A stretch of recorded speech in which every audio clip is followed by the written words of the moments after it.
Halo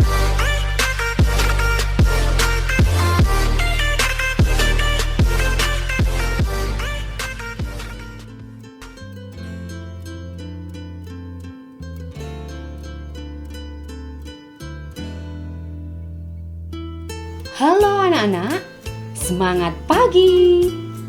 Ibu harap hari ini kalian selalu sehat. Salam jumpa bersama Ibu Betty. Anak-anak, hari ini kita akan belajar tematik kelas 6. Tema 4 tentang globalisasi, subtema 1, globalisasi di sekitarku.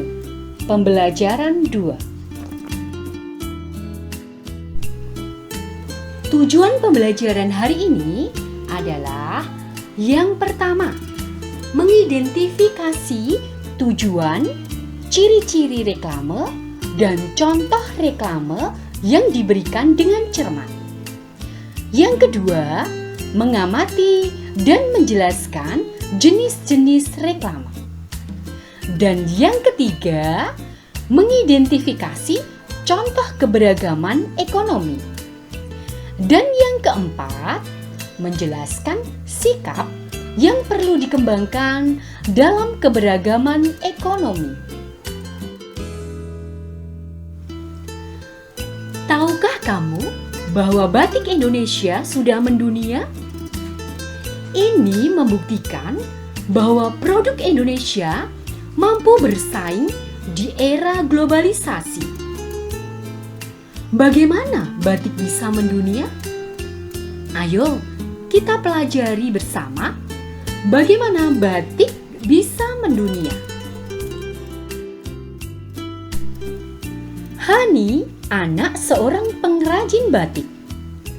Ayahnya seorang pengusaha kain. Dahulu, usaha Ayah Hani kecil.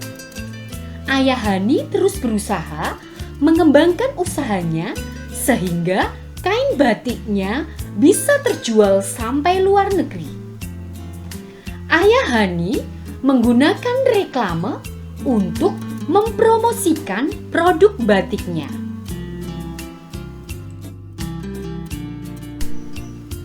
Anak-anak, berikut adalah contoh reklame batik yang digunakan oleh Ayah Hani.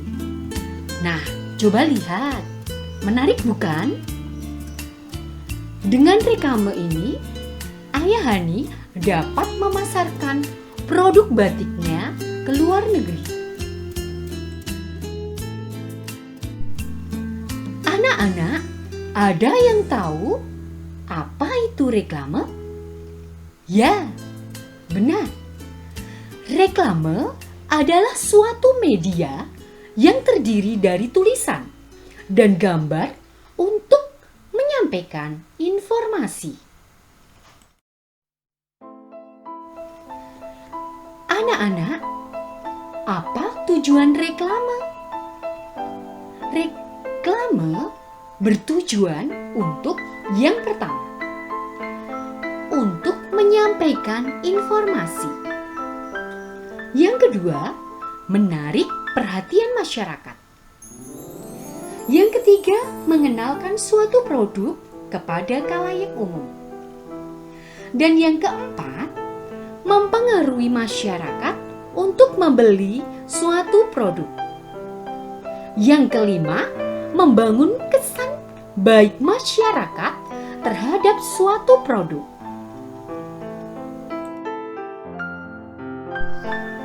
Nah, sekarang apakah jenis reklame?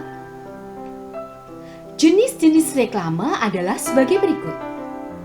Ada poster, baliho, billboard, spanduk, iklan, plakat, dan lain sebagainya.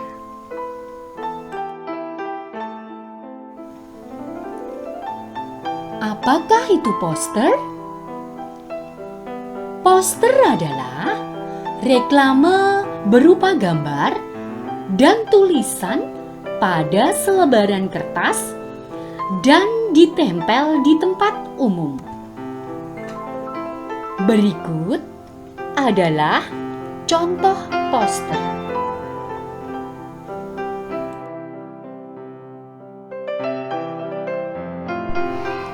Anak-anak, ada yang tahu apa arti spanduk? Spanduk adalah jenis reklame visual yang terbuat dari kain yang memanjang, dipasang melintang di atas jalan atau di antara dua tiang. Berikut adalah contoh spanduk. Dilarang membuang sampah di sepanjang jalan ini.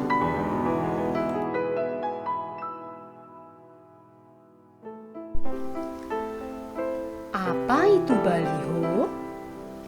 Baliho adalah bentuk promosi iklan luar ruangan dan memiliki ukuran besar, tetapi penempelannya dikonstruksi sementara atau semi permanen.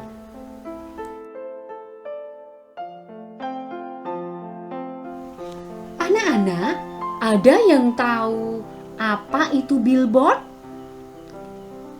Benar, billboard adalah bentuk promosi iklan luar ruangan dan memiliki ukuran yang cukup besar.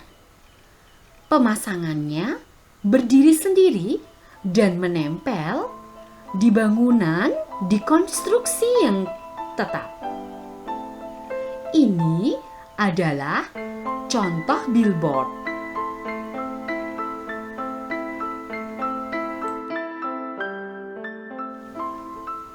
Nah, sekarang apakah ciri-ciri reklame yang baik?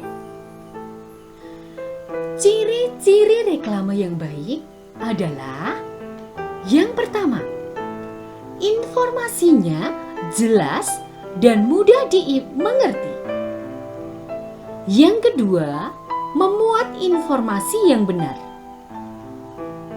Yang ketiga, mampu menarik perhatian orang. Yang keempat, mudah diingat.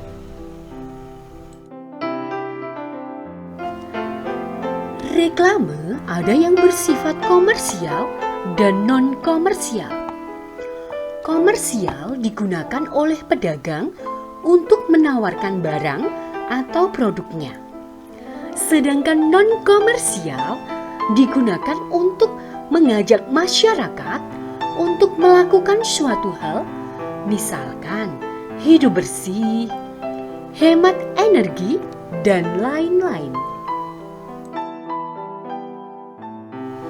Anak-anak, amati di sekitarmu. Tulislah reklame yang pernah kamu temui.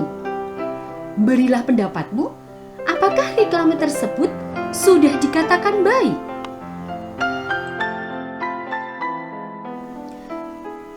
Nah, sekarang coba lihat brosur ini. Kita amati anak-anak.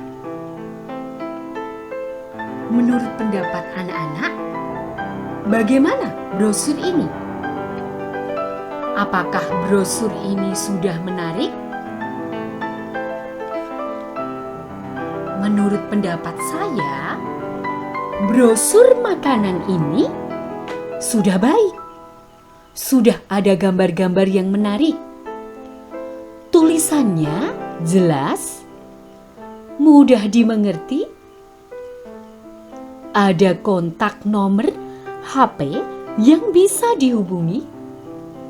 Dan warna yang dipakai menarik, sehingga mengundang orang ingin tahu.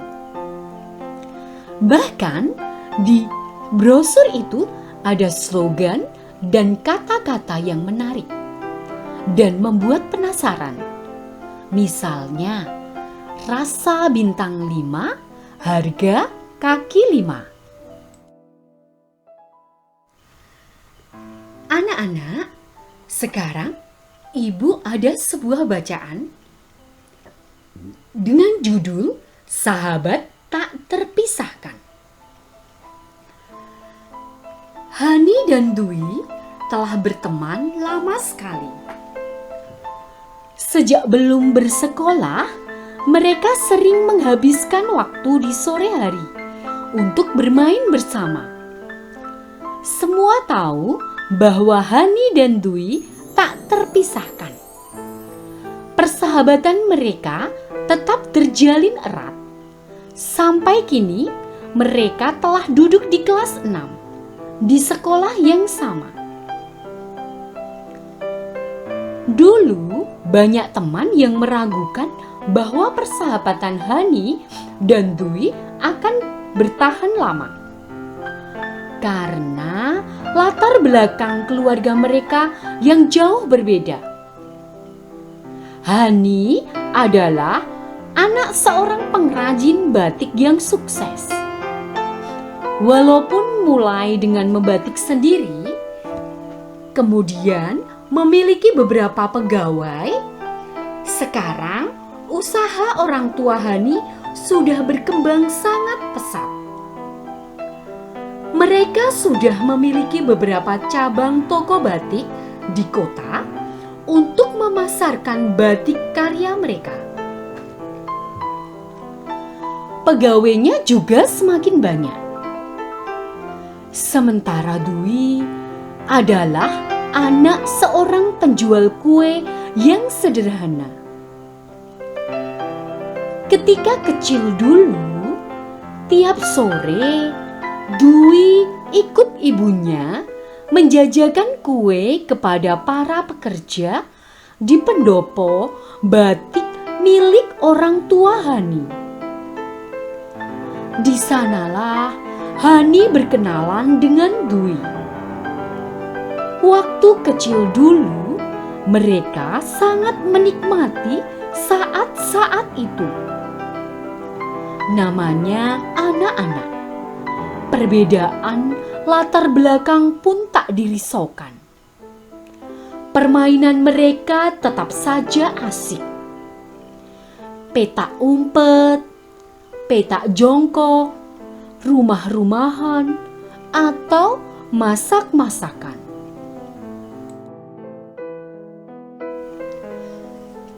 Tetapi yang membuat persahabatan mereka bertahan lama adalah sikap Hani dan Dwi yang saling menghargai satu sama lain. Hani tidak pernah menganggap dirinya berbeda dengan Dwi. Bukan hanya Dwi yang bermain ke pendopo batik Hani, tetapi Hani pun tak sungkan bermain ke rumah sederhana milik keluarga Dwi. Ia malah menikmati makan siang atau makan jajanan sore di rumah Dwi. Memang ibu Dwi pandai memasak. Namanya juga penjajah kue. Pasti pandai juga membuat aneka masakan.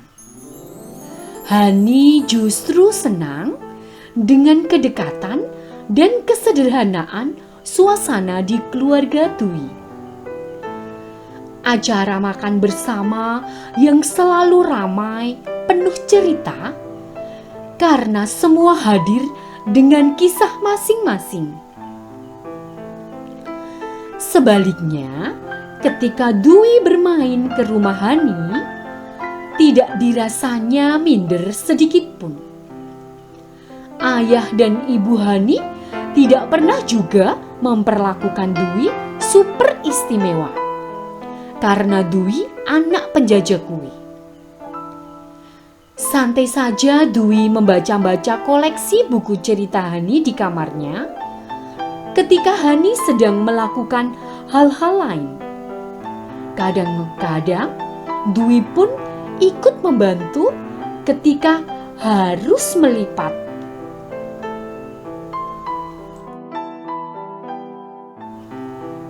Lipat batik dan memasukkannya ke dalam plastik sebelum siap dikirim ke toko. Dwi kagum dengan Hani dan keluarganya. Walaupun banyak pegawai, Hani dan saudara-saudaranya tetap terlibat untuk membantu usaha orang tuanya. Membantu sesuai usia dan kemampuan. terlihat bahwa mereka meraih sukses memang karena kerja keras. Begitulah sahabat, tak ada kata-kata yang perlu diucapkan untuk menyatakan sayang pada sahabat. Hanya diperlukan sikap yang tulus, tak pandang perbedaan, walau menghargai dan saling belajar. Rasa sayang yang tulus pada sahabat akan membentuk pertemanan yang indah dan tak terpisahkan.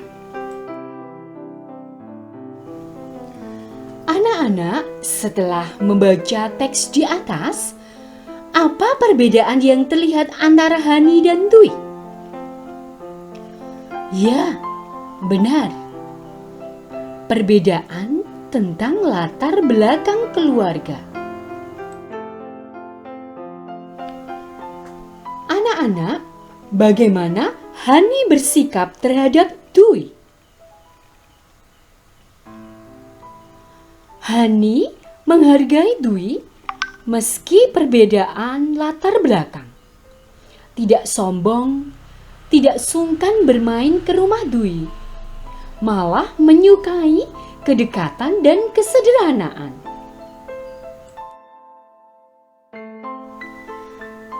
Anak-anak, bagaimana Dwi bersikap terhadap Hani?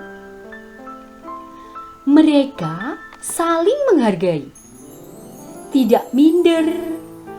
Ketika bermain ke rumah Hani, mau membantu Hani melakukan pekerjaannya dan mengagumi Hani yang mau membantu pekerjaan orang tuanya.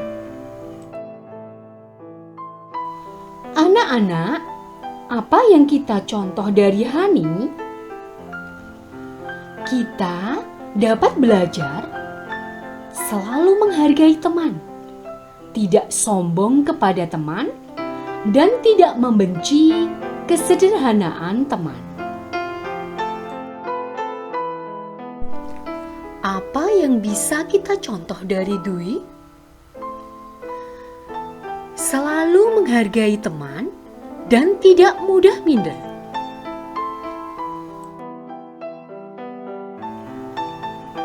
Anak-anak, bagaimana sikap keluarga Hani kepada Dwi?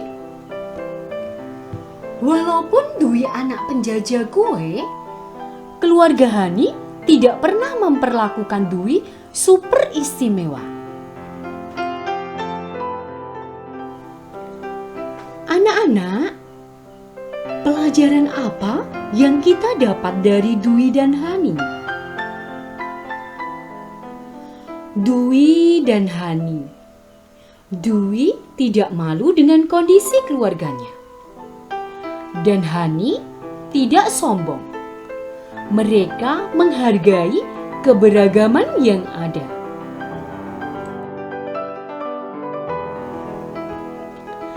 Anak-anak, demikian pembelajaran hari ini bersama Ibu Betty pada pembelajaran tematik kelas 6, tema 4, globalisasi, subtema 1, pembelajaran 2, dan semoga bermanfaat.